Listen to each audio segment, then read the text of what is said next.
Rappelez-vous, lors du premier cours, nous avons parlé dans l'alchimie du cœur que l'objectif principal du soufi est de rendre son cœur pur. Le rendre si pur qu'il devienne semblable à un miroir parfaitement poli. Un miroir bien poli qui commence à refléter en lui la lumière du divin. Et qu'est-ce qui empêche cette lumière?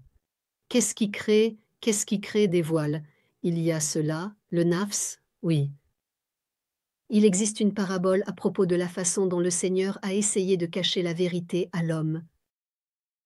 Il voulait la cacher dans les hautes montagnes, mais en même temps, il savait qu'un jour, l'homme atteindrait les plus hauts sommets.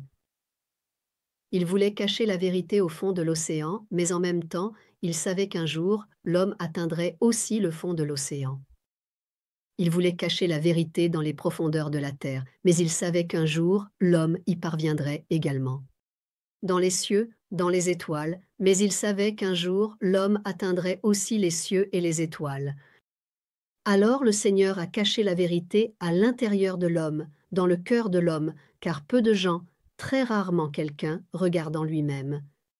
Nous cherchons, avec vous, la connaissance de ce monde et sur ce monde. Mais dans quelle mesure, disons-le ainsi, en pourcentage? Quel pourcentage de personnes cherchent la connaissance en soi, cherchent à se connaître soi-même et regardent au plus profond de son cœur? Là, il y a des mystères cachés dans notre cœur. C'est précisément en modifiant l'état, la vibration, le rayonnement de notre cœur que nous parvenons à transformer tout notre corps.